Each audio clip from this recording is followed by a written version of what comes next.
اعوذ باللہ من الشیطان الرجیم بسم اللہ الرحمن الرحیم یا ایھا الذین آمنوا اتقوا اللہ وقولوا قولا سدیدا یصلح لکم اعمالکم ویغفر لکم ذنوبکم ومن یطع اللہ ورسولہ فقد فاز فوزا عظیما۔ صدق اللہ العظیم۔ ترجمہ: اے ایمان والو ڈرو اللہ سے اور بات ٹھیک کہو، پس درست کر دیں گے اللہ تعالیٰ تمہارے عمل اور بخش دیں گے تمہارے گناہ۔ جو آدمی تابع داری کرے اللہ تعالیٰ اس کے رسول کی، پس پائے گا وہ بڑی مراد۔ اس آیت شریفہ میں اللہ تعالیٰ نے ایک بات بڑے کام کی بتلائی ہے جو کہ نہایت ہی فائدہ مند ہے۔ وہ فائدہ مند بات کو توجہ سے سننا، سمجھنا، اپنے اندر اس کو اتارنا، اس کے مطابق بنانا، یہ فائدہ ہے مجلس میں حاضری ہونے کا، کہ ہم اپنے اوپر جانچیں کہ جو بیماری نظر آئے اس کو دور کرنے کی کوشش کریں۔ یہ ہے مجلس میں بیٹھنے کا اصول۔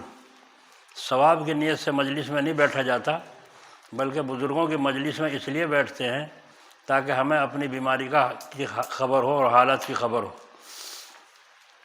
اور پھر ہم اپنی بیماری کو دور کر کے بھلائی اب اس کی جگہ پر قائم کریں۔ جیسا کہ ایک نالائق کوئی کرسی پہ بیٹھ گیا اور سب کو پریشان کر رہا ہے، تو کوشش اس بات کی ہوتی ہے پبلک کی کہ اسے کسی طرح ہٹایا جائے اور دوسرا کوئی کام کرنے والا سلیقہ مند آدمی یہاں بٹھایا جائے، تو جو ہماری بری خصلتیں ہیں وہ ہٹیں اور ان کی جگہ اچھی خصلتیں آئیں۔ ایک آدمی جب بھی کام کرتا ہے دکھاوے کے لیے کرتا ہے، دو چار آدمیوں میں پیسے مانگ لو چندے کے تو 1000 2000 دے دے گا، اور تنہائی میں مانگو تو تھوک دے گا ہتھیلی پہ، ایک دھیلا نہیں دے گا، تو اس کا ہر کام دکھاوے کا ہے۔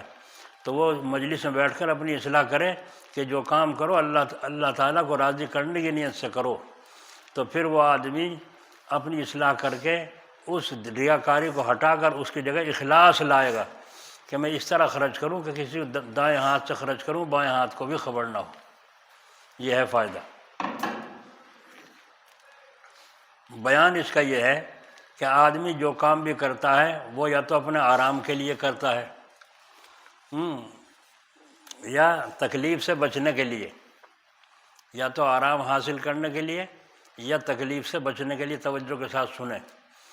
مثلاً کھانا کھاتا ہے لذت اور مزے کے لیے، دوا پیتا ہے بیماری سے اچھے ہونے کے واسطے، نوکری کرتا ہے روپیہ کمانے کے لیے، مکان بناتا ہے سردی گرمی سے بچنے کے لیے۔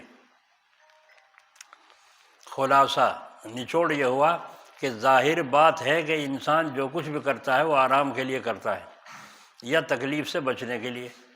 سب لوگ اس مسئلے کو جانتے ہیں، کسی کو اس سے انکار نہیں۔ البتہ اس میں لوگوں کا جدا جدا خیال ہے کہ کس کام سے آرام پہنچتا ہے اور کس کام سے تکلیف دور ہو سکتی ہے، کس کام سے نہیں۔ ہر ایک نے اپنی اپنی رائے سے جدا جدا کاموں کے متعلق یہ سمجھ لیا ہے کہ اس کام سے آرام حاصل ہوگا اور اس کام سے تکلیف سے بچیں گے۔ اسی وجہ سے کوئی کچھ کام کرتا ہے، کوئی کچھ، اور مطلب سب کا ایک ہے۔ بعض لوگ کوشش کرتے ہیں تھانہ داری، تحصیلداری، ڈپٹی کلیکٹری میں ہمیں مل جائے، انجینئر کا کورس کر لیں تو انجینئرنگ مل جائے، اس خیال سے ہمیں ہماری خوب عزت ہوگی اور ہم بڑے آدمی ہو جائیں گے۔ اور بعض لوگ یہ کوشش کرتے ہیں کہ ہمیں یہ عہدہ نہ ملے کیونکہ تھانے دار یا تحصیلدار ڈپٹی ہو گئے تو غریبوں پر ظلم کرنا پڑے گا۔ سو دیکھو، بعضوں پر تو یہ زور دیا جاتا ہے کہ حکومت کی نوکری قبول کرو، اور اسی ڈر سے قبول نہیں کرتے۔ اور ایک وہ لوگ ہیں جنہوں نے سلطنت حاصل کرنے کے لیے ہزاروں آدمیوں کا خون کر ڈالا صرف حکومت حاصل کرنے کے لیے۔ ایک وہ تھے کہ بادشاہت سے بھاگتے تھے، اور ایک وہ تھے جو خون کر کر کے کرسی کو حاصل کرتے تھے۔ وجہ اس کی یہی ہے، کوئی اس میں نفع سمجھتا ہے، کوئی نقصان۔ جس نے اس میں نفع سمجھا اس نے حاصل کرنے کی کوشش کی، اور جس نے نقصان سمجھا اس نے اس سے بچنے کی کوشش کی۔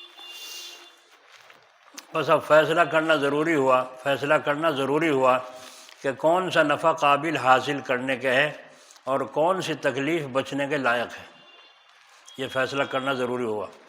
تو غور کرنے سے یہ سمجھ میں آتا ہے کہ حاصل کرنے کے لائق وہ نفع اور وہ آرام ہے جس میں دو خوبیاں ہوں، یہ سمجھو۔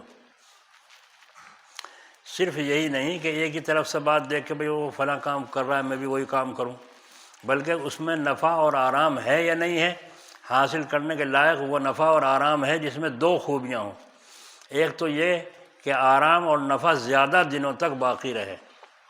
ایک کام تو مقصد تو یہ ہے، دو خوبی، کہ جو میں کام کروں اس کا نفع زیادہ دنوں تک باقی رہے۔ سمجھ میں آ رہی بات؟ دوسرے یہ کہ اس نفع کے ساتھ کوئی نقصان بھی نہ ہو، جو میں کام کروں اس نفع کے ساتھ کوئی نقصان بھی نہ ہو۔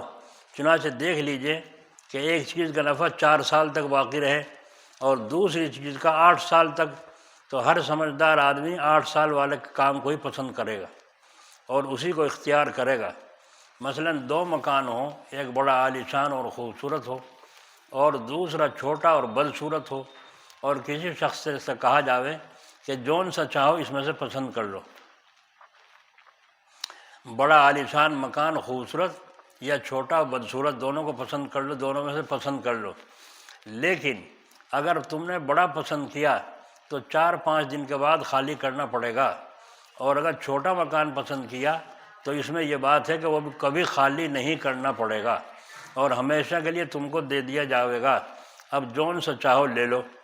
تو ظاہر ہے کہ ہر سمجھدار آدمی اس چھوٹے ہی مکان کو پسند کرے گا۔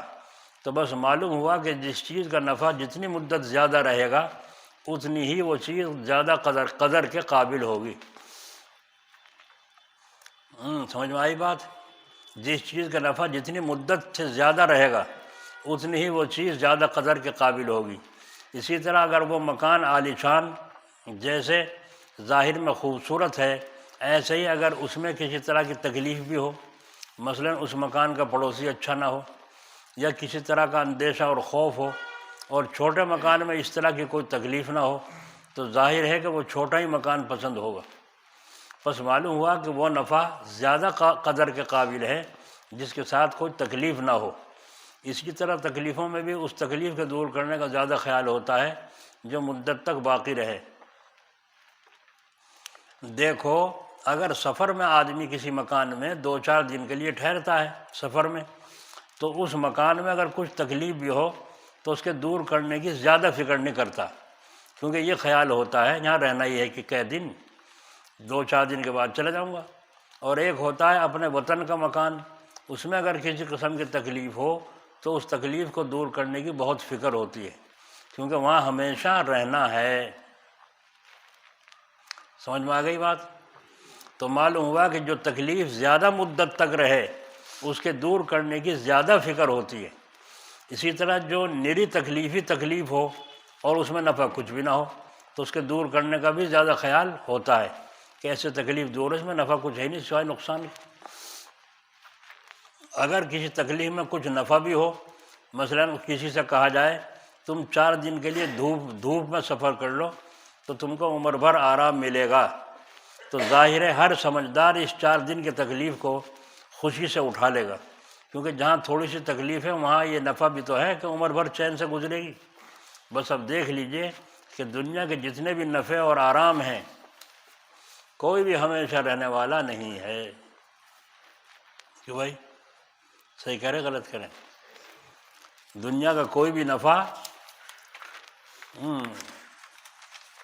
جتنے دنیا کے نفع اور آرام ہیں کوئی بھی ہمیشہ رہنے والا نہیں، مگر آخرت کے عیش اور آرام سب ایسے ہیں جو ہمیشہ باقی رہیں گے۔ آخرت کے عیش اور آرام سب ایسے ہیں جو ہمیشہ باقی رہیں گے۔ سلیمان علیہ السلام بھی چلے گئے اور قارون بھی چلا گیا دنیا سے، نام رہ گیا، سب ملیہ میٹ ہو گئے، سب ختم ہو گئے۔ لیکن نبی جو اللہ کی مرضی کے مطابق چلے تو ہمیشہ کے آرام میں ہمارا ایمان ہے، یا آرام میں ہوں گے نہیں۔ اور قارون، فرعون، نمرود مصیبت میں۔ دوسرے یہ بھی سمجھ لو کہ دنیا کا کیسا ہی بڑے سے بڑا آرام کیوں نہ ہو مگر تکلیف سے خالی نہیں۔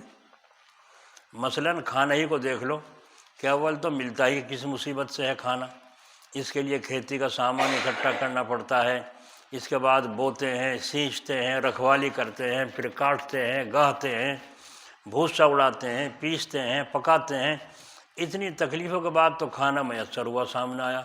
پھر بھی بہت دفعہ تو ایسا ہوتا ہے ادھر کھانے بیٹھے، ادھر کوئی نہ کوئی بات ایسی ہو گئی جس سے سارا مزہ ہی جاتا رہا، سارا مزہ ہی جاتا رہا۔ کبھی روٹی کا ٹکڑا گلے میں اٹک گیا، کبھی کسی پیارے کے مرنے کی خبر جلدی سے آ گئی ایک دم اسی وقت، یا اور کوئی ایسی ہی فکر کی بات سن لی تو سب کھانا پکا پکایا بے مزہ ہو گیا۔ اور اگر کھا بھی لیا تو اکثر ایسا ہوتا ہے ہضم نہیں ہوا، قبض ہو گیا، دست آنے لگے، بخار چڑھنے لگا۔ تو ظاہر میں دنیا کے اندر بادشاہوں اور امیروں کے عیش و آرام سے بڑھ کر کس کا عیش اور آرام نہیں، کسی کا بھی عیش اور آرام نہیں بادشاہوں سے بڑھ کر۔ ظاہر میں جملہ دیکھو، جملہ کیا فرمایا حضرت نے، ظاہر میں دنیا کے اندر بادشاہوں اور امیروں کا عیش اور آرام سے بڑھ کر کسی کا عیش اور آرام نہیں، لیکن ان کو سب سے زیادہ پریشانیاں ہیں۔ بعض دفعہ بادشاہوں اور امیروں کو پریشانی کی وجہ سے رات کو نیند بھی نہیں آتی۔ پھر اولاد کی راحت کو دیکھو تو وہ بھی پریشانی سے خالی نہیں، کہ بڑی بڑی تمناؤں کے بعد تو اولاد پیدا ہوتی ہے، طرح طرح کی تکلیفیں اٹھا کر پالتے ہیں، پھر اکثر اولاد مرضی کے موافق نہیں ہوتی، ماں باپ کو سینکڑوں طرح کی ان سے تکلیفیں پہنچتی ہیں۔ غرض دنیا کے جس آرام کو بھی ہم دیکھتے ہیں تکلیف سے خالی نہیں پاتے، جس آرام کو دیکھو اس کے ساتھ کوئی نہ کوئی تکلیف ضرور ہے۔ مگر آخرت کے جتنے بھی آرام ہیں، آخرت کے جتنے بھی آرام ہیں، سب کے سب پریشانی سے بالکل پاک اور صاف ہے، کسی تکلیف کا ان میں ذرا بھی میل نہیں آخرت میں۔ اسی لیے فرماتے ہیں جن جن آراموں کو تمہارا جی چاہے گا جنت میں وہ سب ہوں گے، اور فرماتے ہیں جنت والوں کو نہ کسی قسم کی تکلیف پہنچے گی، نہ کبھی کبھی کوئی تھکن ہوگی۔ غرض یہ بات اچھی طرح معلوم ہو گئی کہ دنیا کے آرام تو ہمیشہ رہنے والے ہیں، دنیا کے آرام تو ہمیشہ رہنے والے ہیں، اور نہ تکلیف ہی سے خالی ہے، نہ تو ہمیشہ دنیا کا آرام رہے گا اور نہ تکلیف سے خالی رہیں گے، دنیا میں کبھی ایسا نہیں ہوا۔ اور جنت کے آرام ہمیشہ رہنے والے ہیں اور تکلیفوں سے بالکل پاک صاف ہے۔ یہ اللہ والے اسی پر محنت کر کے فدا ہو گئے اور قربانیاں دے دے کر اللہ والے بن گئے۔ ہمارے سمجھ میں بات نہیں بیٹھی، اس لیے ہم دنیا کے چکروں میں پڑ کر آخرت سے غافل ہو گئے۔ ہمارا دین کا کام بھی دنیا کا ہوتا ہے، وہ بھی دنیا کے لیے نماز پڑھیں گے تو برکت کے لیے، اللہ کو راضی کرنے کے لیے، جنت حاصل کرنے کے لیے نہیں، بلکہ روزی میں برکت ہوگی نماز پڑھنے سے۔ ایک بادشاہ نے ایک بزرگ کو، درویش کو پکڑ لیا اور پکڑ کے کہا یہاں آؤ، تم پھٹیچر پھرتے ہو تو ہم تمہیں کچھ دیں گے، آؤ تمہارا یہ پھٹیچر پنا دور ہو جائے گا۔ انہوں نے بادشاہ نے کہا بادشاہ سے مجھے کیا چاہیے تمہارا، مجھے کچھ نہیں چاہتا، مجھے جس حال میں ہوں اسی میں رہنے دو۔ ارے ہم تمہیں پھٹیچر کپڑے اچھے پہنائیں گے، کھانا دیں گے، مال دیں گے بہت سارا، تم بڑے ارب پتی ہو جاؤ گے، خوب کھائیو پیو، بچوں کو کھلائیو اور گھر والوں کو پر خرچ کریو، غریبوں پر خرچ کرنا۔ انہوں نے کہا مجھے جھنجھٹ کی ضرورت کیا ہے، مجھے ضرورت نہیں ہے ان جھنجھٹ کی، پر رکھو اپنے پاس۔ بادشاہ ضد کرنے لگا تو ان بزرگوں نے فرمایا اچھا کیا چاہتا ہے، مانگو مجھ سے، تم کیا چاہتے ہو، عہدہ چاہتے ہو، مال چاہتے ہو، کیا چاہتے ہو؟ تو ان بزرگوں نے فرمایا دنیا دے گا یا دین، دنیا مانگو یا دین مانگو؟ تو اس نے بادشاہ نے کہا دین تو ہمارے پاس ہے نہیں، دین تو تم ہی لوگوں کے پاس ہے، ہاں دنیا ہمارے پاس ہے، جو مانگو گے وہی مل جائے گی۔ تو ان بزرگ نے فرمایا دنیا تو میں نے پیدا کرنے والے سے بھی کبھی نہیں مانگی، تیرے سے تو کیا مانگوں؟ کیوں کہ تقدیر پر ایمان ہے، کتنا پاپ پڑھ لو ملے گا اتنا ہی جتنا تقدیر میں ہے۔ تو تقدیر پر ایمان لانا فرض ہے، مصیبت تو بڑھنی پڑے گی، تدبیر تو کرنی پڑے گی، مگر تقدیر پر ایمان لانا فرض ہے، جتنا مقدر ہوگا اتنا ملے گا۔ تو دنیا تو میں نے اپنے پیدا کرنے والے سے بھی کبھی نہیں مانگی، تیرے سے تو کیا مانگوں؟ دیا ٹکا سا جواب بادشاہ کو۔ کیوں دیا؟ ان کی نگاہ میں وہ بادشاہ ہے، یہ بادشاہ نہیں ہے، یہ تو ہمارے نوکر چاکر ہیں۔ ہائے ہائے، اگر یہ بات ہمارے دل میں ہوتی تو مسلمان آج مخبری نہ کرتے، جتنی مخبریاں مسلمان کی کر رہا ہے اتنا اور کوئی نہیں کر رہا ہے۔ عورتیں تک اسی میں لگی ہوئی ہیں، ہائے ہائے ہائے، ایک بزرگ اسی طرح سے ایک بادشاہ کے چکر میں پھنس گئے۔ بادشاہ نے کہا مانگو، کیا مانگتے ہو؟ کہ تجھ سے کیا مانگنا، تیرے پلے ہے ہی کیا؟ تجھ سے کیا مانگوں، تیرے پلے ہے ہی کیا؟ ہے میرے پاس اتنے خزانے بھرے ہوئے ہیں، میری حکومت ہے اور یہ ہے وہ ہے، سب کچھ ہے، تیرے پلے کچھ نہیں۔ جب زیادہ بادشاہ لپٹا چپٹا تو ان بزرگ نے اپنا وہ کاسا، وہ پیالہ جو لیے رکھتے ساتھ میں، وہ تخت پہ اوپر رکھ دیا اور فرمایا اگر تیرے پلے کچھ ہے تو اسے بھر کے دکھا، اسے بھر دے۔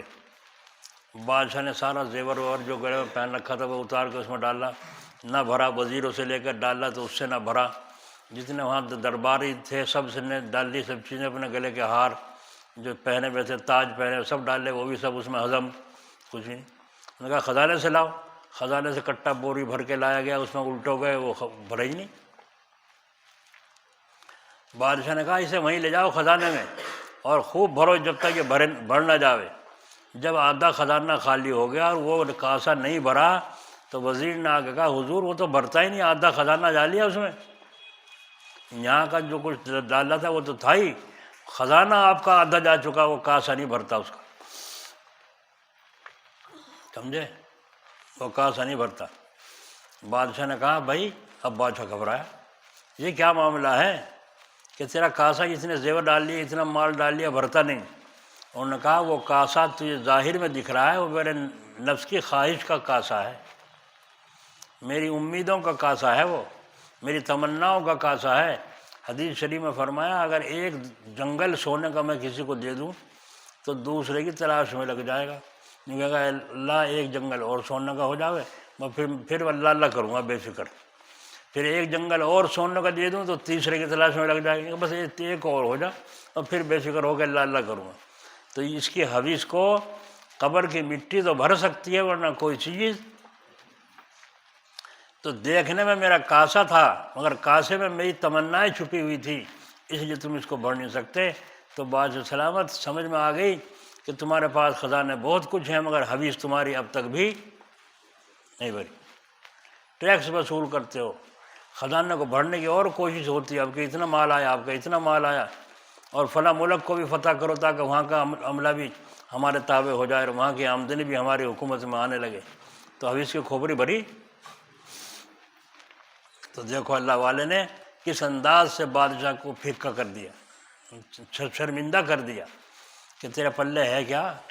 تو تعجب ہے ان لوگوں پر جو دوسروں کی جیبوں کو دیکھتے ہیں، ارے ہمیں کیا لینا، ہمارا تو وہ جو ہمارے مقدر کا ہے۔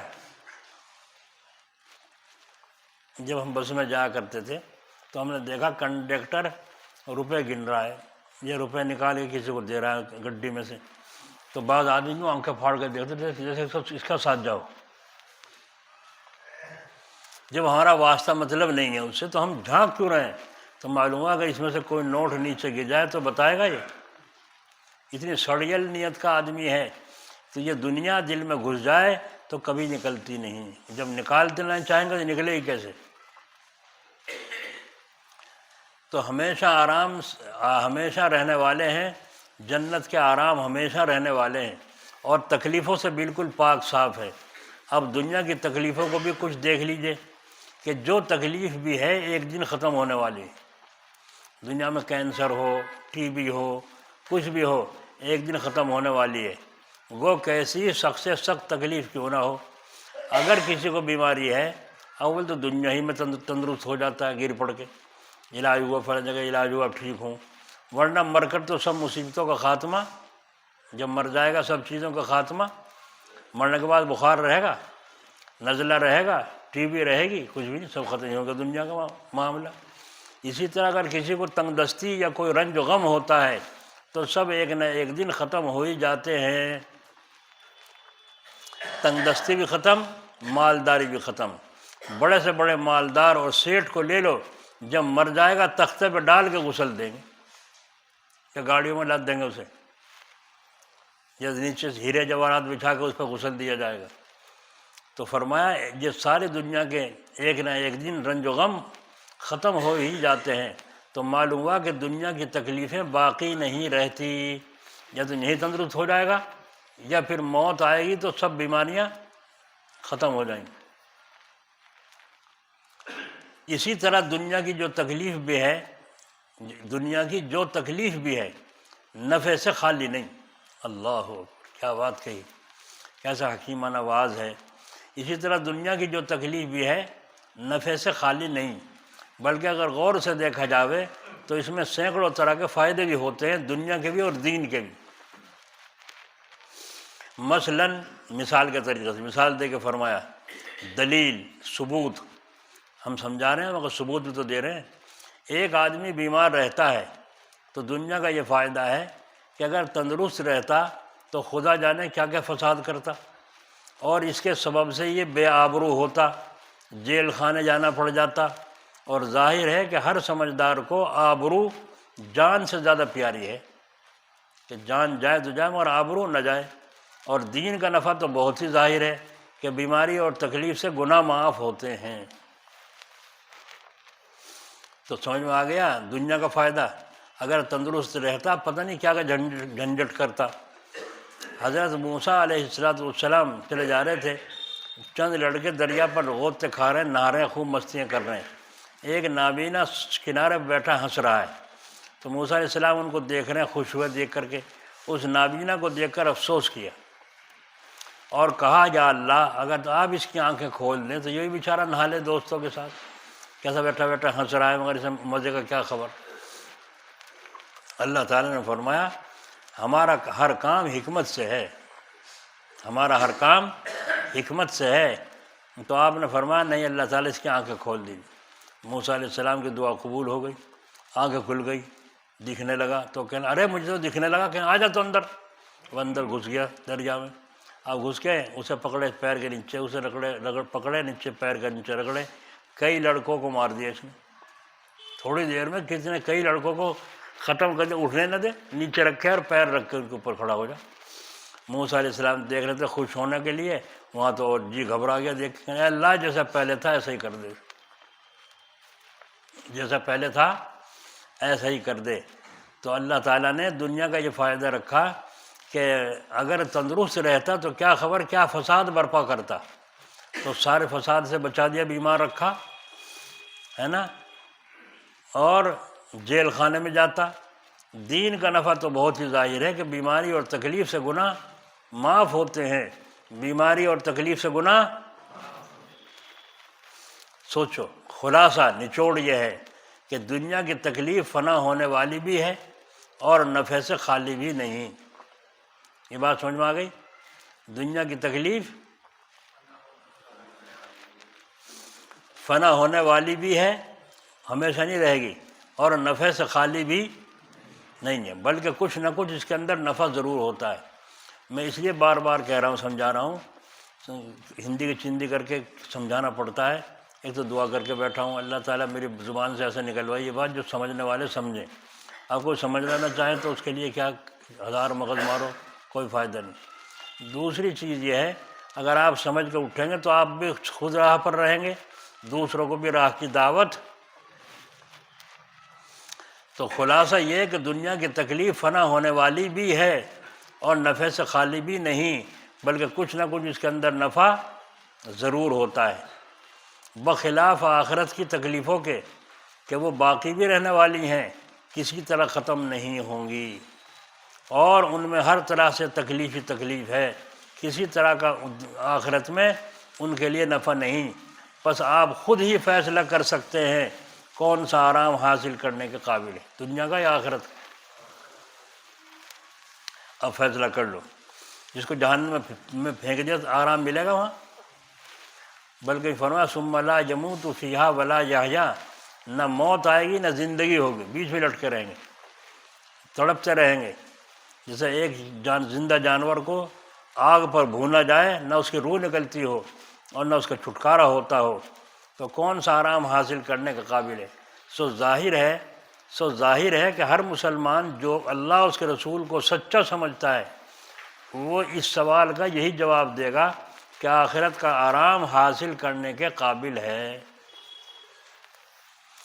کیونکہ معلوم ہو چکا ہے آخرت کا آرام تو ہمیشہ رہنے والا ہے اور اس کے ساتھ کسی قسم کی تکلیف بھی نہیں، اور دنیا کا آرام فنا ہونے والا ہے اور اس کے ساتھ ہی تکلیفیں بھی موجود ہیں۔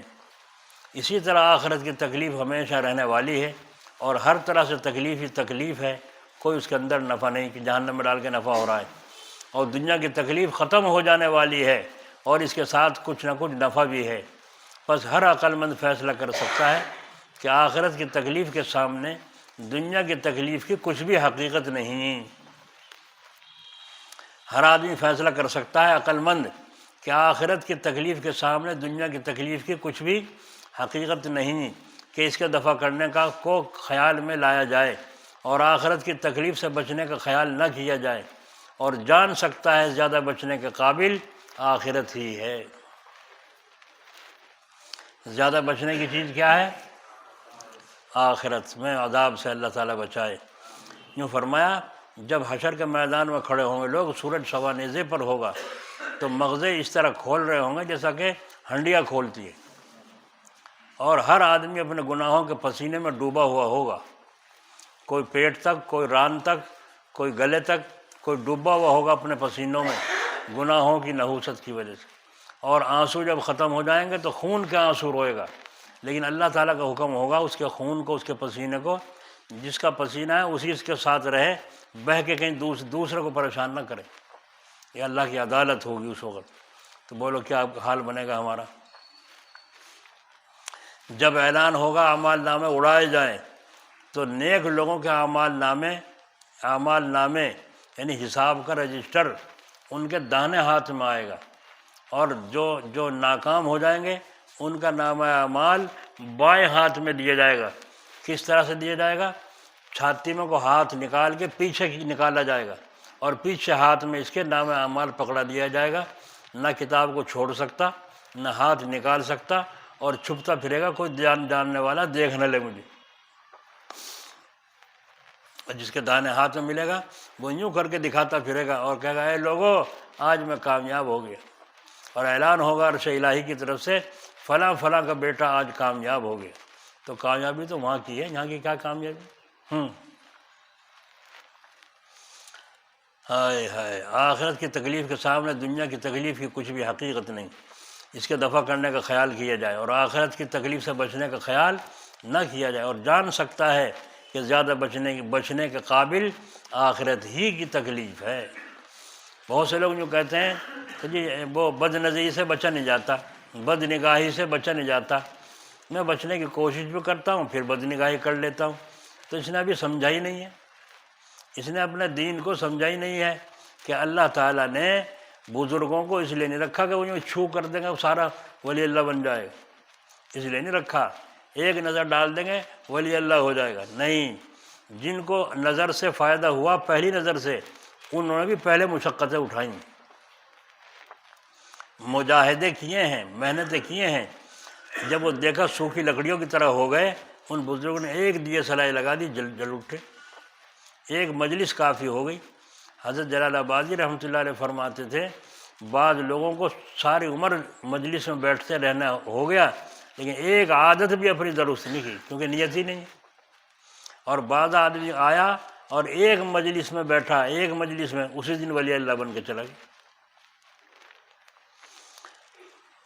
حضرت خواجہ نظام الدین اولیاء اللہ، اللہ تعالیٰ ان کی قبر پر رحمت کی بارش فرمائے، وہ ان کے ہاں مریدین رہتے، اللہ اللہ کرتے، کھانا کھاتے رہتے، لنگر بھی چلتا تھا حضرت کے ہاں، تو دنیا آتی تھی، کھاتی تھی، جاتی تھی۔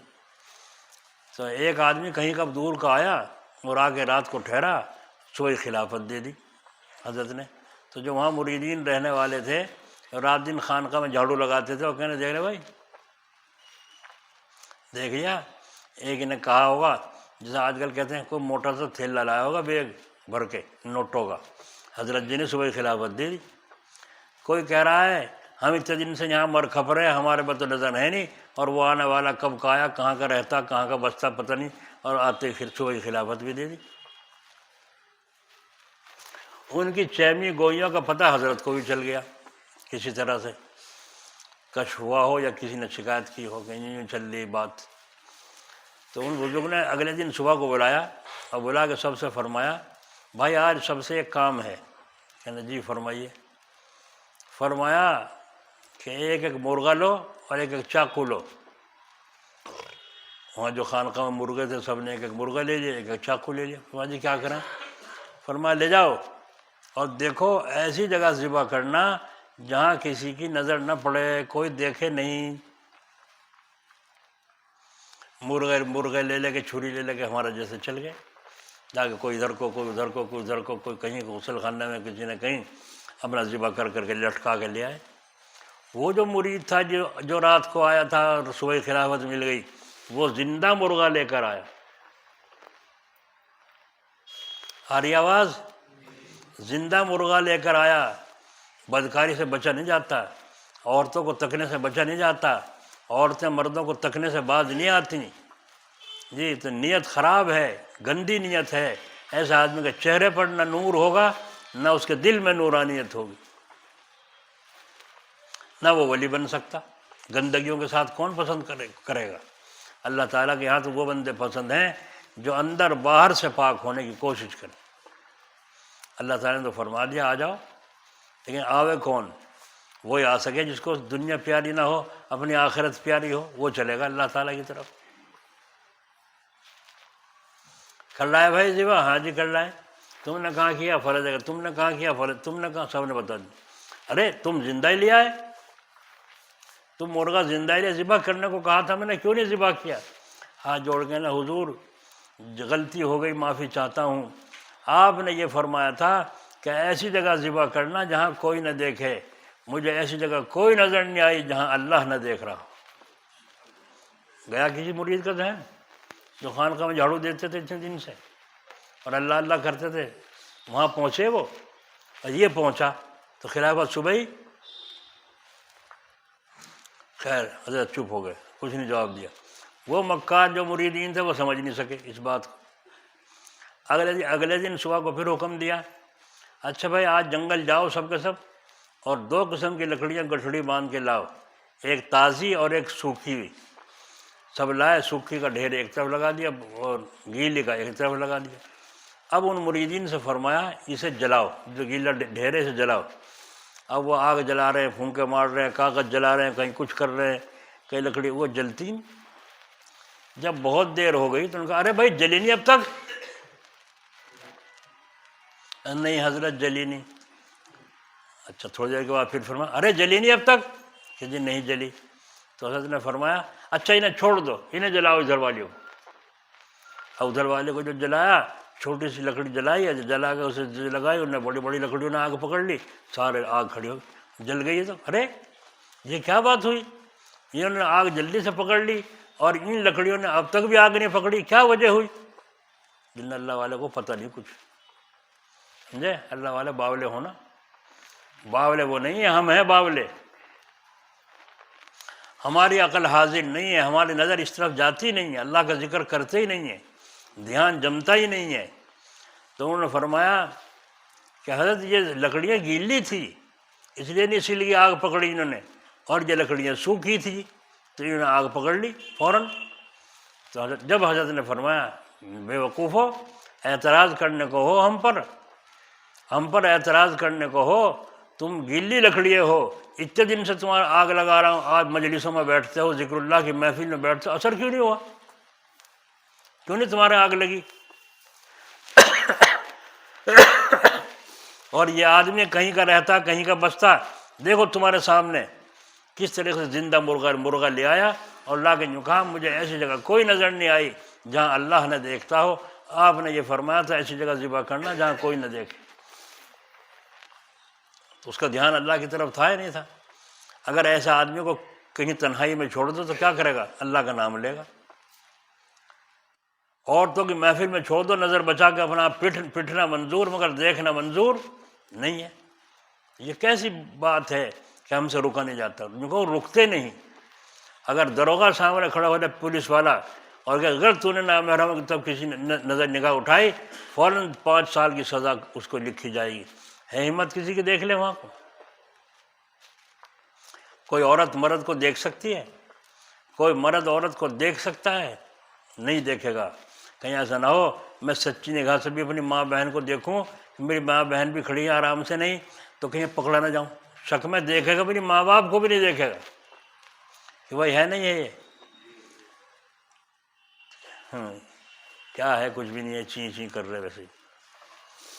ایک بزرگ سے کسی نے کہا جی اندر سے دے دو کچھ، چھاتی میں سے دے دو کچھ، اپنے سینے میں سے دے دو کچھ۔ تو ان بزرگ نے فرمایا سینہ پھاڑ کے دیکھ لے، بلغم بھر رہا نکال لے، سینے میں سے کیا دے دوں، سینے میں تو بلغم بھر رہا ہے۔ جس مقصد کے لیے وہ کہہ رہے ہیں اندر سے دے دو، وہ اندر سے مایا مفت میں نہیں ملتی۔ ایک بزرگ سے کسی نے اسی طرح کہا، انہوں نے فرمایا تمہارا کیا خیال ہے؟ جی ہاں تو ایسا خیال ہے آپ کورے ہی ہیں، آپ تو کورے ہی ہو، بالکل کچھ نہیں تمہارے پلے، مجھے یہ بتاؤ جاؤ دین کی دنیا کی باتیں، تمہارے پلے سودا کچھ نہیں ہے، اندر کی مایا کچھ نہیں ہے۔ فرمایا اچھا۔ اگلے دن صبح صبح آپ نے ایک گھڑا منگوایا، پانی پی کر کنڈی کر دی اس میں، اور فرمایا جاؤ وہاں دے کے دروازے پہ بیٹھ جاؤ، دروازے کے آگے کچھ راستہ جاتا تھا، فرمایا اس میں ہاتھ دے دے کے چھینٹے مارتے رہی، جو بھی آدمی جائے اس کے اوپر چھینٹے مارتے رہی، سارا گھڑا جب ختم ہو جائے تو میرے پاس آنا۔ اب وہ جا کے بیٹھ گیا، اب جو بھی وہاں کو نکلے چھینٹے ماریں، وہی لا الہ الا اللہ لا الہ الا اللہ پڑھتا چل۔ ہندو آئے کوئی چوڑا گیا وہاں کو، اس کے اوپر چھینٹے پڑے، وہ لا الہ الا اللہ۔ ارے ختم ہو گئے بھائی، تو پانی عجیب ہے۔ جب سارا گھڑا خالی ہو گیا، کریائے کہا کیا دیکھا؟ فرمایا ہندو مسلمان جس میں بھی پانی کی چھینٹیں پڑتی تھی وہی کلمہ لا الہ الا اللہ پڑھتا جاتا تھا۔ فرمایا دیکھ لیا ہمارے پلے سودا ہے کہ نہیں؟ دیکھ لیا ہمارے پلے سودا ہے کہ نہیں؟ فرمایا جی دیکھ لیا۔ فرمایا تجھے چکی پسواؤں گا، مفت کی چیز کی کون قدر کرے گا؟ پھر فرمایا ایک تو وہ ہے جو انڈا اور گرم کشتہ کھا لیا، بدن میں گرماہٹ پیدا ہو گیا، کیسا پیدا ہوا کہ کپڑا بھی اوڑھنا اس کو گوارا نہیں ہے۔ اور ایک گرماہٹ وہ ہے بھٹی کے پاس بیٹھ گیا، آگ کے پاس بیٹھ کر سینکنے لگا، سردی اتر گئی، اس نے پگڑی بھی اتار دی، جاکٹ بھی اتار دی، جب وہاں سے ہٹتے پھر سردی نے آدھ بوچھا، پھر جاکٹ پہننی پڑ گئی۔ تو دونوں غذاؤں میں فرق ہوا نہ ہوا؟ دونوں صحبتوں میں فرق ہوا نہیں ہوا؟ ایک آگ کی صحبت اور ایک ان غذاؤں کی صحبت جو کشتے کھائے ہیں، جو انڈے کھا رہا ہے، جو جواہرات اور کشتے جات کھا رہا ہے، ایک اس کی گرماہٹ ہے اور ایک بھٹی کی گرماہٹ ہے۔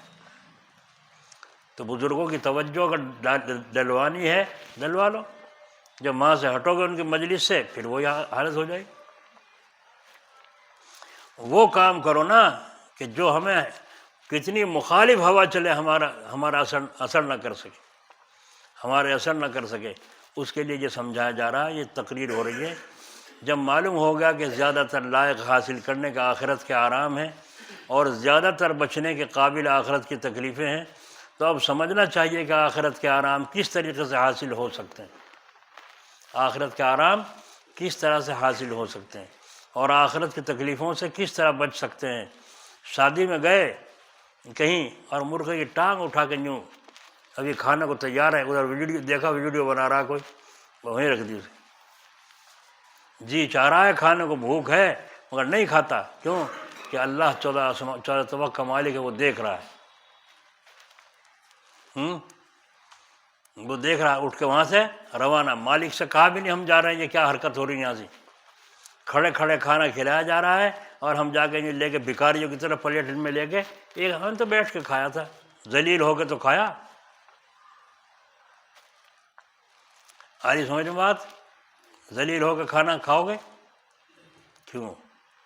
دعوت ہے، مال مل رہا ہے، کہیں سے کچھ لے لو، کہیں سے کچھ۔ بھکاریوں کی طرح جاؤ اور اس دکان پہ جا کے رسگلے، اس دکان پہ جا کے سموسے، اس دکان پہ جا کے چاٹ، اور سارے میں وصول کرتے رہو، کھاتے کھایا پھر پھینک دیا۔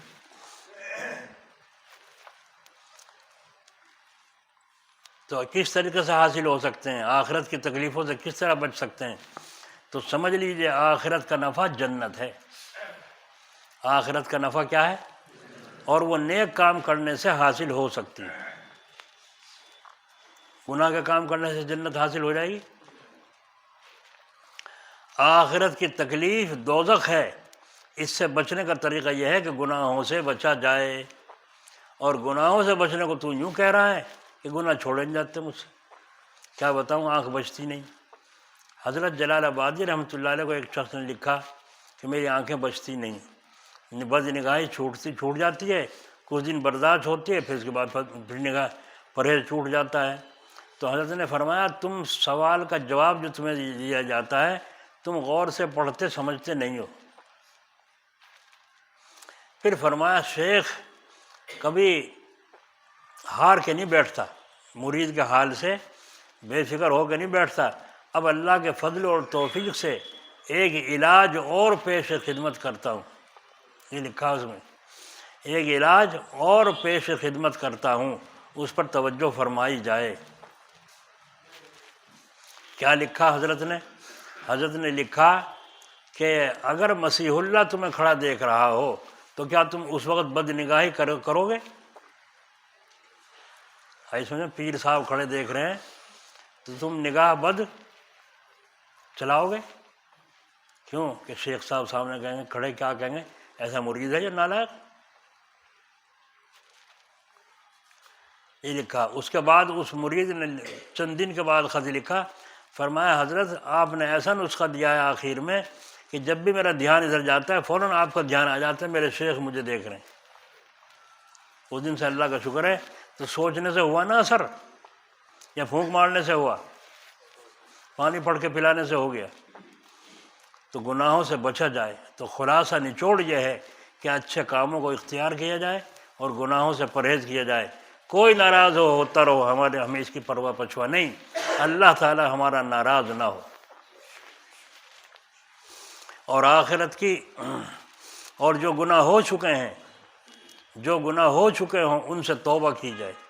لیکن افسوس ہے کہ آج کل نیک کام کرنا لوگوں پر بہت ہی بھاری ہو گیا ہے، نیک کام کرنا لوگوں پر بہت بھاری ہو گیا ہے۔ چنانچہ جو ان میں سے بہت بڑے ضروری ہیں جیسے نماز، روزہ، حج، زکوٰۃ دیکھا جاتا ہے، ان سب کے اندر بھی بے حد سستی کی جاتی ہے، بلکہ ان کو مصیبت سمجھتے ہیں۔ یہاں تک کہ اخبار میں بھی چھاپ دیا گیا کہ نماز نے ترقی کو روک دیا، کیونکہ کافر لوگ یہ سن کر مسلمان ہو کے 5 وقت کی نماز پڑھنی پڑے گی، اسلام سے رک جاتے ہیں۔ اخبار میں لکھ رہے ہیں مسلمان۔ اس لیے نماز کو اسلام سے خارج کر دیا جائے، یہ مشورہ دے رہے ہیں چپڑ قناتی، کہ اسلام تاکہ اسلام کی خوب ترقی ہو۔ خدا کی پناہ ان احمقوں سے کو پوچھے، ارے جس اسلام میں نماز نہیں وہ کیا اسلام ہوا؟ اس بیہودہ رائے سے معلوم ہوا ان بے وقوفوں پر نماز بہت ہی بھاری ہے۔ دیوبند کے مدرسے میں ایک شخص پڑھنے آئے، وہ نماز کے پابند نہیں تھے، مگر مدرسہ دیوبند میں نماز کی بہت پابندی ہوتی ہے، اور وہ یہ پابندی دیکھ کر گھبرائے، کیونکہ جب سب طالب علم نماز پڑھنے جاتے تو انہیں بھی پکڑ کے لے جاتے۔ ایک روز دکھ ہو کر پریشان ہو کر کہنے لگے کہ حضور صلی اللہ علیہ وسلم جب معراج میں گئے تھے تو وہاں پر کیا 50 نمازیں فرض ہوئی تھی؟ جب حضور معراج میں گئے تھے تو 50 نمازیں فرض ہوئی تھی، پھر کم ہوتے ہوتے 5 رہ گئی تھی، مگر دیوبند میں معلوم ہوتا ہے 50 کی 50 اب تک باقی ہے۔ دیکھا آپ نے، یہاں ایسا معلوم ہے نماز، پھر کم ہوتے ہوتے 5 رہ گئی تھی، مگر دیوبند میں معلوم ہوتا ہے کہ 50 کی 50 یہاں اب تک باقی ہیں۔ اللہ تعالیٰ فرماتے ہیں بے شک نماز بہت ہی بھاری ہے، مگر ان لوگوں پر بھاری نہیں ہے جو عاجزی کے ساتھ نماز پڑھتے ہیں، ان کو تو نماز میں مزہ آتا ہے۔ اسی واسطے حضرت امام ابو حنیفہ رحمۃ اللہ علیہ 500 رکعت نفل روزانہ پڑھا کرتے تھے۔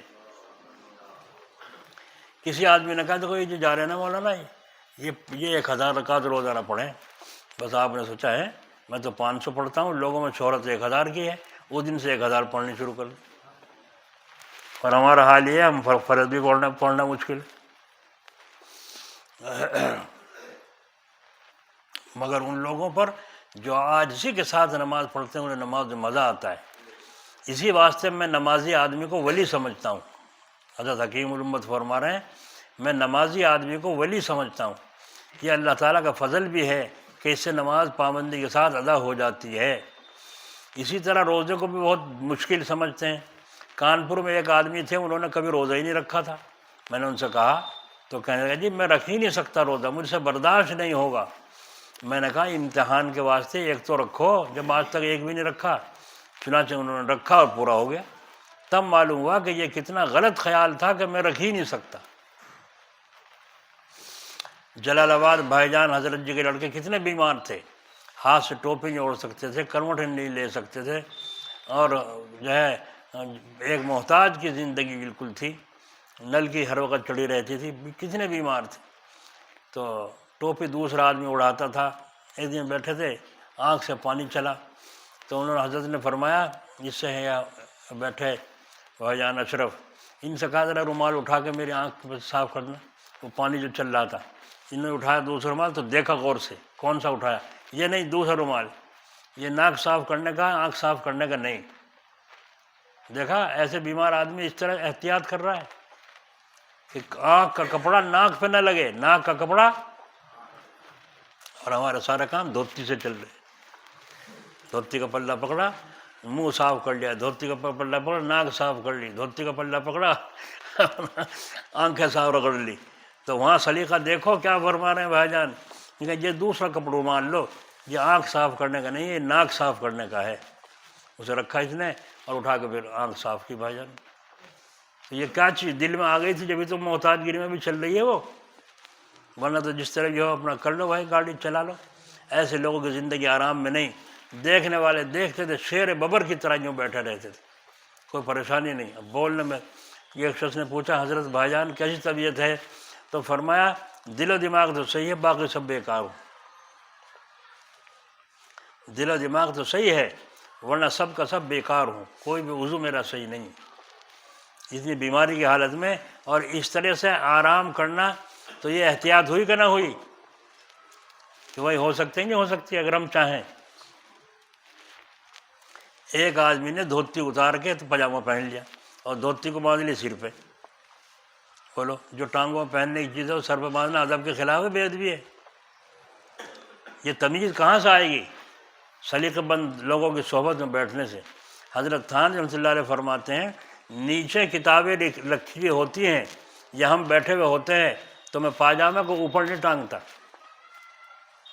پاجامے کو کھونٹی پر اوپر نہیں ٹانگتا کہ اللہ اس کے رسول کا کلام تو نیچے رکھا ہے اور پاجامہ اوپر ٹانگ دوں، یا ہم نیچے بیٹھے ہیں اپنے سر سے اوپر ٹانگ دو پاجامے کو، یہ کون سی عقل مندی، کون سی وہ تقویٰ ہے؟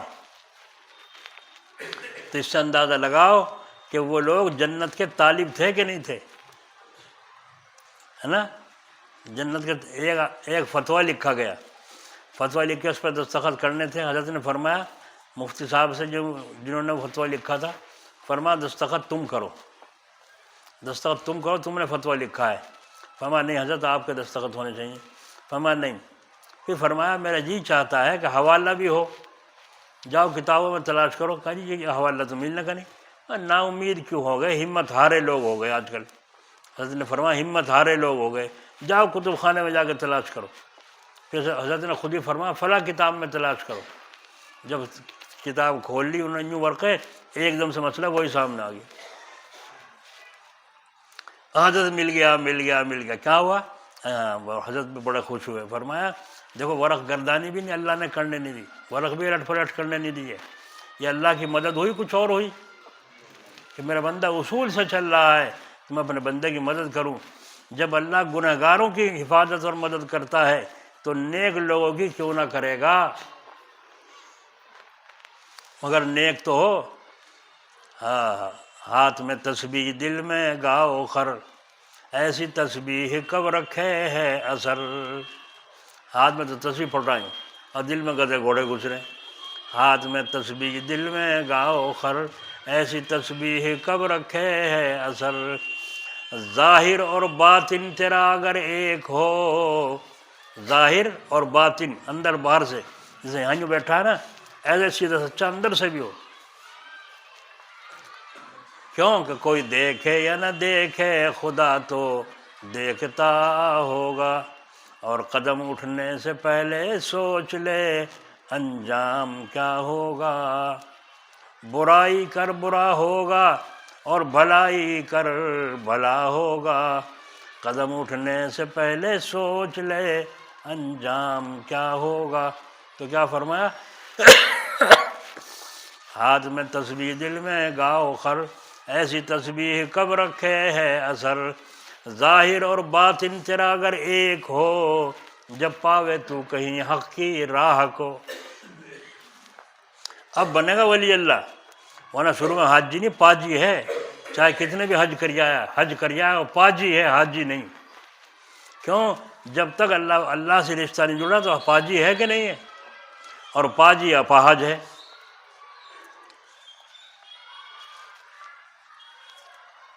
ہائے ہائے ہائے، بعض لوگ حج کا نام سن کر وہاں کی برائی بیان کرتے ہیں، ارے وہاں بدو مار ڈالیں بھائی، لوٹ لیں لوگ اور اتنا خرچہ کروائیں، اور بعض تو گئے بھی نہیں مگر اوروں سے سن کر وہ بھی برائی کر بیان کرتے ہیں۔ یہ سب کم ہمتی کی باتیں ہیں۔ میں ان کو قسم دے کر پوچھتا ہوں، کیا ہندوستان میں اس قسم کے واقع نہیں ہوتے؟ بلکہ اگر وہاں کے مجمع پر نظر کی جائے، وہاں کے پبلک پر نظر کی جائے، تو حق تو یہ ہے کہ جس قدر واقعات ہونا چاہیے ان سے بہت کم ہوتے ہیں۔ ہندوستان میں اگر اس کا 10واں حصہ بھی جمع ہو جاتا ہے تو بہت سارے واقعات ہو جاتے ہیں۔ ہم یہ نہیں کہتے جیسا کہ بعض لوگ کہتے ہیں کہ بدوؤں کو لوٹ مار حلال ہے، اس لیے کہ وہ دائی حلیمہ سعدیہ کی اولاد میں ہیں۔ یہ بالکل ڈچر بات ہے۔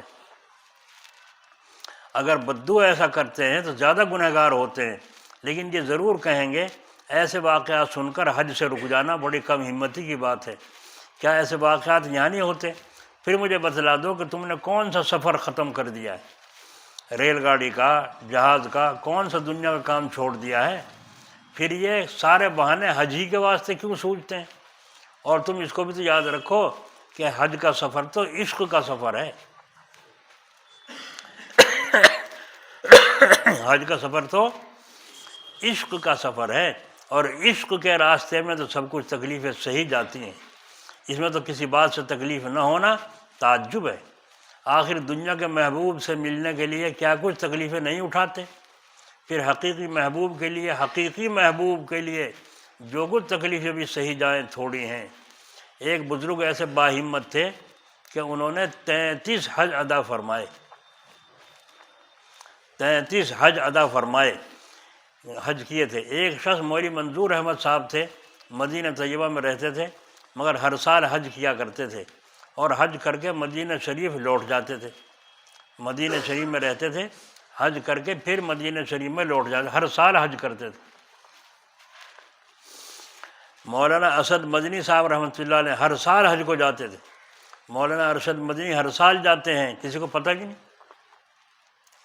5 دن کا سفر، اب پورا کر واپس آ کے اپنا کام شروع۔ اسی طرح زکوٰۃ دیتے ہوئے بھی بعض لوگوں کو کی جان نکلتی ہے۔ 40,000 روپے میں سے 1,000 روپیہ نکلتا ہے تو ان کو بڑا بھاری گزرتا ہے، حالانکہ 40واں حصہ بہت ہی کم ہے۔ پہلی امتوں پر 1/4 حصے کا مال دینا فرض تھا، پہلی امتوں پر 1/4 مال کا حصہ دینا فرض تھا۔ یہ اللہ تعالیٰ کی مہربانی ہے کہ ہم پر 40واں حصہ ہی فرض کیا گیا، اور یہ بھی لوگوں پہ بھاری ہے۔ حاصل یہ ہے کہ جتنے شریعت کے احکام ہیں ان سب میں لوگوں کو بوجھ لگتا ہے، گرانی ہوتی ہے، اور جو کرنے کا کام ہے ان میں گرانی ہو تو زیادہ تعجب نہیں، جو کرنے کا کام ہے ان میں گرانی ہو تو زیادہ تعجب نہیں، لیکن جن کاموں سے روکا جاتا ہے ان میں بھی گرانی ہوتی ہے، حالانکہ کرنے سے نہ کرنا آسان ہوتا ہے۔ کرنے سے آسان ہوتا ہے، نہ کرنا آسان، کرنا تو بڑا مشکل۔ ہر کام کرنے میں کچھ نہ کچھ دشواری ہوتی بھی ہے، لیکن چھوڑ دینے میں کیا دشواری ہے، بلکہ اس میں تو آسانی ہونی چاہیے۔ دیکھیے، ایک بری عادت ہے غیبت کی، سوائے نقصان کے اس میں کچھ بھی نفع نہیں، کیا ہے کیا؟ کسی کی پیچھے پہ بیٹھ کے اور فلاں آدمی ایسا ہے ویسا ڈبل پیسہ ہے، ہاں وہ تو ایسا ہی ہے بھائی، بات چھٹی ہو ختم کر کے اٹھ گئے، جیسے مردار پہ سے اٹھ کے چل دی ہو، سوائے نقصان کے اس میں کچھ بھی نہیں۔ اور گناہوں میں تو کرنے والے کو کچھ مزہ بھی آتا ہوگا، اور غیبت میں تو کچھ مزہ بھی نہیں ہوتا، لیکن پھر بھی ہم لوگوں سے یہ عادت غیبت کی نہیں چھوٹتی۔ چھوٹے گی نہیں چھوٹے گی؟ نہ غیبت کرنی نہ غیبت سننی۔ غرضے کہ شریعت کے جتنے بھی حکم ہیں وہ سب کے سب لوگوں پر دشوار ہیں۔ بس اللہ تعالیٰ نے اپنے بندوں کی اس مشقت اور اس الجھن کے مٹانے کے لیے طریقہ نہایت مختصر لفظوں میں بیان فرمایا ہے۔ ان سارے ملیمیٹ کرنے کے لیے، مشقتوں کو، الجھنوں کو ختم کرنے کے لیے نہایت مختصر لفظوں میں بیان فرمایا ہے، جس سے اچھے کام کرنا اور برے کام چھوڑنا آسان ہو جائیں۔ وہ اللہ تعالیٰ نے نسخہ کیا بتایا ہے؟ چنانچہ دل میں اللہ تعالیٰ کا خوف بٹھا لو، پھر کام آسانی سے ہو جائیں گے۔ بس اتنا آسان ہے۔ چنانچہ فرماتے ہیں اللہ تعالیٰ سے ڈرو اور بات ٹھیک کہو۔ ان دونوں باتوں پر اگر پوری طرح عمل کر لیا تو اس کا نتیجہ یہ ہوگا کہ تمہارے سب اعمال درست کر دیں گے۔ ہم تمہارے سب اعمال درست کر دیں گے، اللہ تعالیٰ کہہ رہے ہیں ہم تمہارے اعمال درست کر دیں گے، سب اعمال، اور تمہارے گناہ بخش دیں گے۔ جو غلطی ہو بھی گئی وہ ہم بخش دیں گے، معاف کر دیں گے۔ بس تم دو کام کر لو، ایک تو اللہ سے ڈرنا اور بات ٹھیک کہنا۔ یہ دو کام اختیار کرنے کو اللہ تعالیٰ نے فرمایا اس آیت شریفہ میں۔ دیکھو قرآن کریم کا کیسا نقطہ ہے، قرآن کریم میں کیسے الفاظ اور کس طرح رہبری فرمائی جا رہی ہے، اور قرآن پڑھتے نہیں، سنتے نہیں۔ حاصل یہ ہے کہ آسانی کا طریقہ یہ ہے کہ دل میں خدا کا خوف بٹھا لو، کیونکہ اس سے دل ٹھیک ہو جائے گا، اور زبان سے بے جا بات نہ کہو۔ اس سے امانت اور دیانت اور سچائی پیدا ہوگی، اور دنیا اور دین کی سب راحتیں حاصل ہو جائیں گی۔ دشمنی، عداوت، فساد نہ پیدا ہوں گے۔ پس جب دل اور زبان دونوں درست کر لو گے تو باقی کام اللہ تعالیٰ خود ہی کر دیں گے، پھر تمہیں کسی قسم کی دشواری نہیں ہوگی۔ اب دیکھنا چاہیے ان دونوں چیزوں کو اعمال کے درست کرنے میں اور گناہوں کے موقوف ہو جانے میں دخل ہے یا نہیں۔ ہم اگر یہ دو کام کر لیں، اللہ کا خوف دل میں بٹھا لیں اور بات ٹھیک کریں، صحیح کریں، غلط نہ بولیں، تو ان سب غور کر کے دیکھو ان دو چیزوں کو اعمال کے درست کرنے، گناہوں کے ختم ہو جانے میں دخل ہے یا نہیں۔ کیونکہ اسلام مذہب غور و فکر کا مذہب ہے۔ غور کرنے سے معلوم ہوتا ہے یہ دنیا کا سارا جہاز اور تمام بکھیڑے سب کے سب دل ہی کے خیال پر چل رہے ہیں۔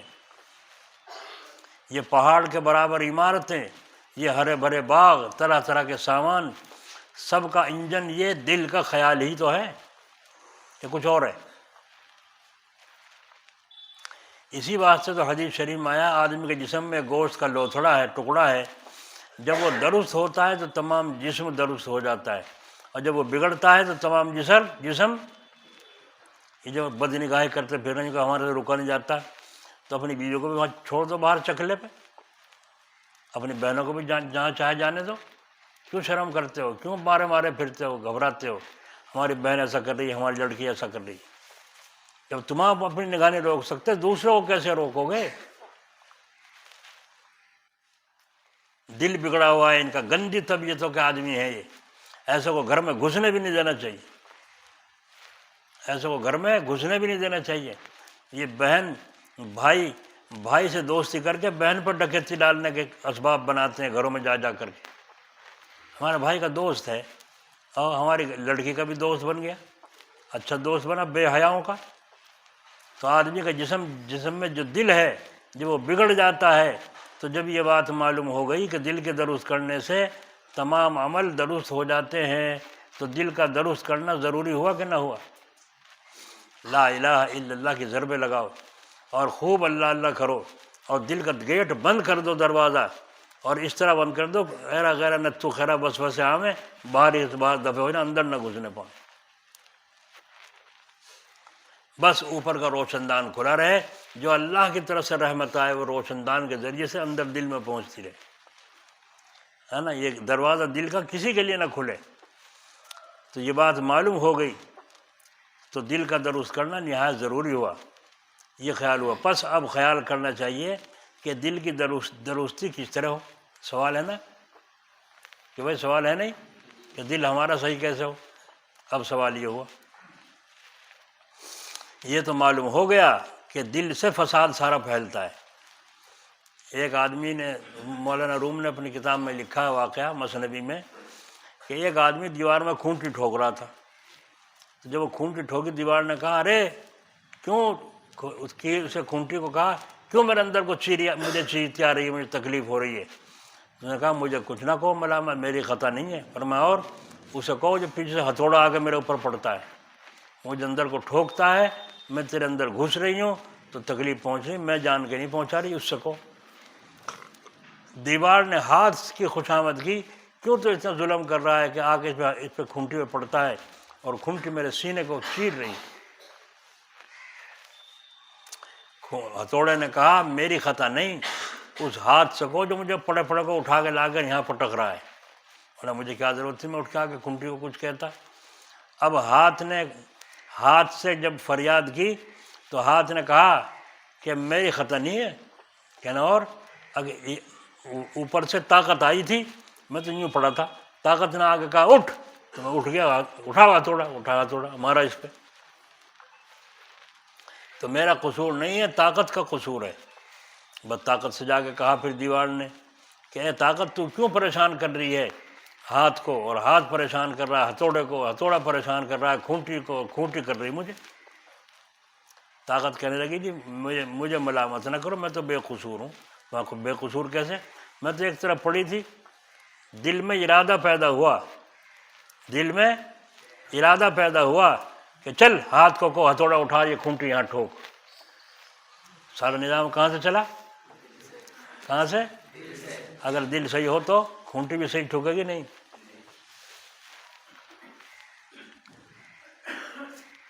تو حدیث شریف میں فرمایا گیا تو سب کا سب اب خیال کرنا چاہیے دل کی درستی کس طرح ہو. لیکن ہم دیکھتے ہیں دل کے متعلق بہت سے احکام ہیں، تو اگر حق تعالیٰ سب کاموں کا ایک دم سے حکم دے دیتے دل سنوارنے کے لیے، یا فقط اتنا ہی فرما دیتے کہ اپنے دل کو درست کر لو، اور اس کے درست کرنے کا طریقہ اللہ تعالیٰ نہ بتاتے، تو اس صورت میں بھی نفس کو بڑی مشکل پیش آتی کہ دل کو کس طرح درست کرے بھائی.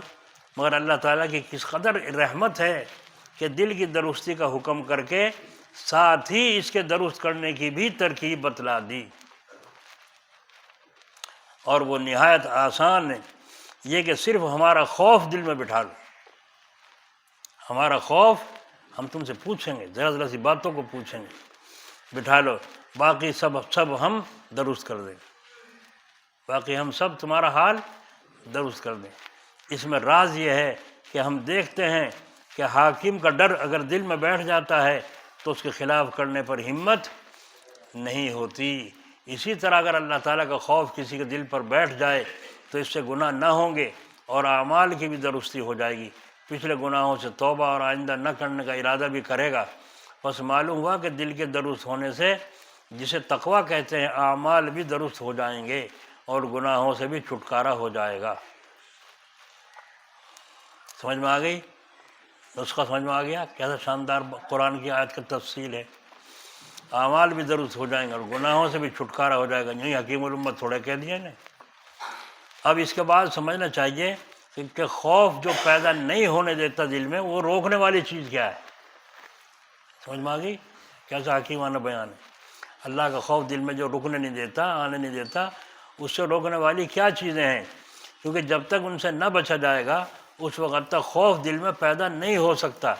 ارے توبہ کر لیں گے، اللہ غفور رحیم ہے.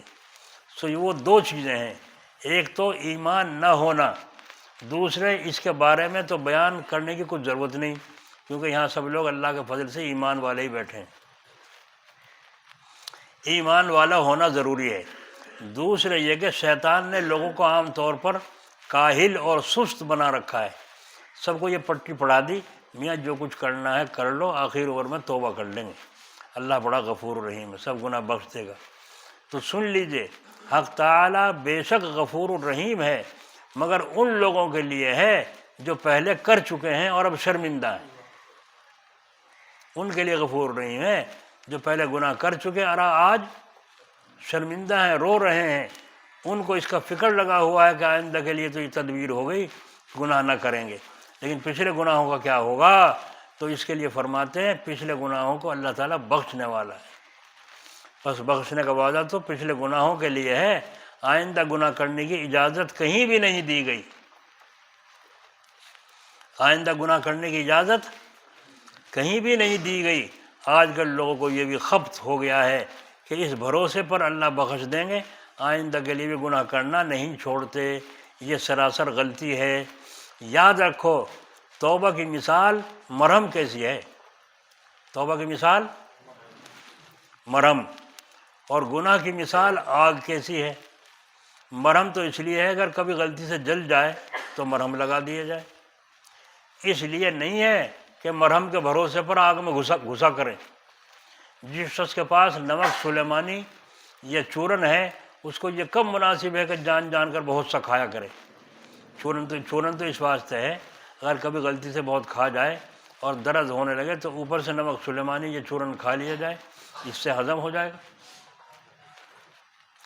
جو اس بھروسے پر جان جان کے بہت سا کھانے لگے کہ میرے پاس تو ایک دوا ایسی ہے تو جان سے ہاتھ دھو بیٹھے گا، پیارے جان سے ہاتھ دھو بیٹھے گا، پھانسی لگ جائے گی، پیر اولل جائیں گے۔ اسی طرح جو آدمی توبہ کے بھروسے پر گناہ کرتا رہے گا، کچھ تعجب نہیں ایک دن ایمان بھی کھو بیٹھے۔ آ رہی آواز؟ کہیں نہیں آ رہی؟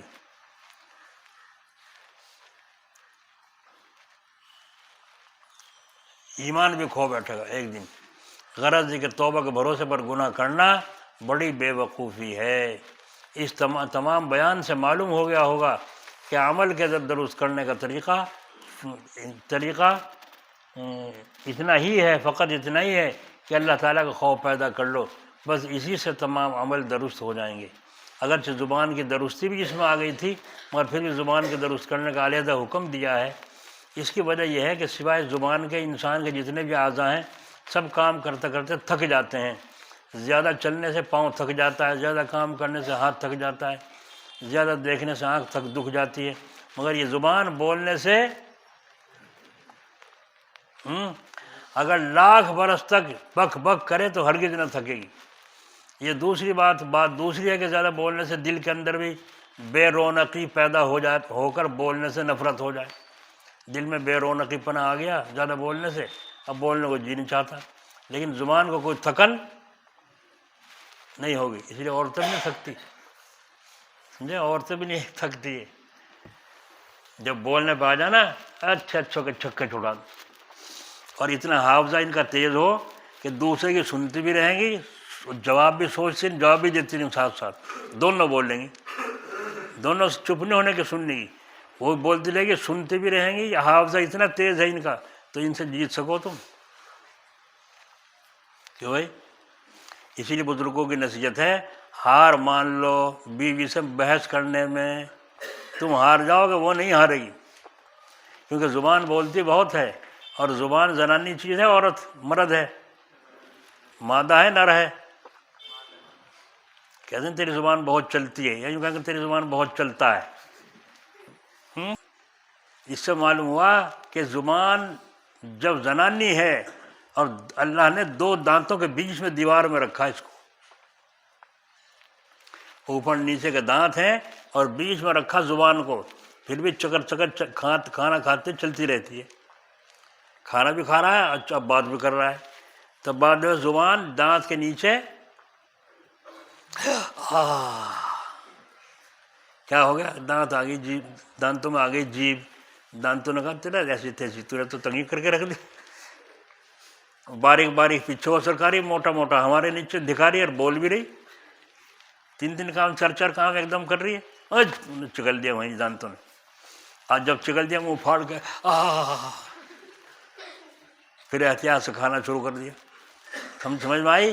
تو یہ جیب جو ہے ایسی ہے زنانی، مرد نہیں، مردانی نہیں ہے، اسی لیے کہتے ہیں تیری زبان بہت چلتی ہے۔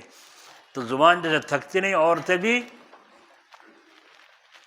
ایک بادشاہ نے کہا تھا وزیروں سے کل کو جو دربار میں سب سے زیادہ جھوٹ بولے اسے معقول انعام ملے گا۔ اب لوگ آئے جھوٹ بنا کوئی کچھ کرا جی، کوئی کچھ کرا، کوئی آسمان کی کوئی زمین کی۔ ایک آدمی نے کہا جی میں بتاؤں بات، تک بتاؤ، سب کی سنتا رہا بادشاہ۔ اس نے کہا میں آ رہا تھا راستے میں 10 عورتیں بیٹھی تھی، چپ بیٹھی تھی، میں کہنا اسے دو انعام،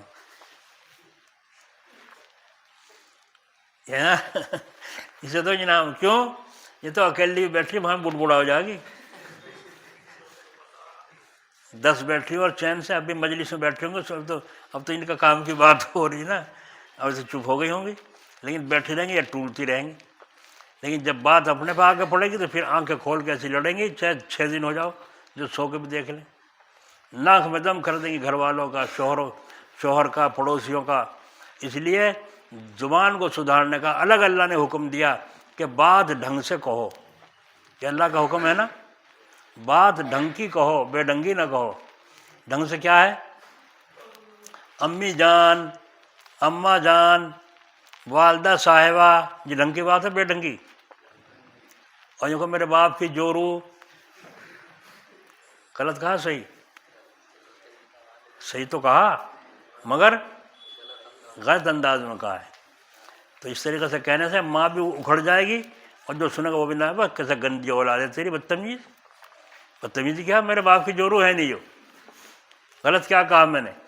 تو اسے بعض آدمی جو کہا کرتے ہیں یا برا لگو اچھا لگو، ہم تو بات صاف کہیں کیا کہتے ہیں، سارے کا سارے جنہیں ہنساؤ تو یہ روتے نہیں، جو رلاؤ تو ہنستے نہیں، ہنساؤ تو رلاتے نہیں، تو روتے نہیں۔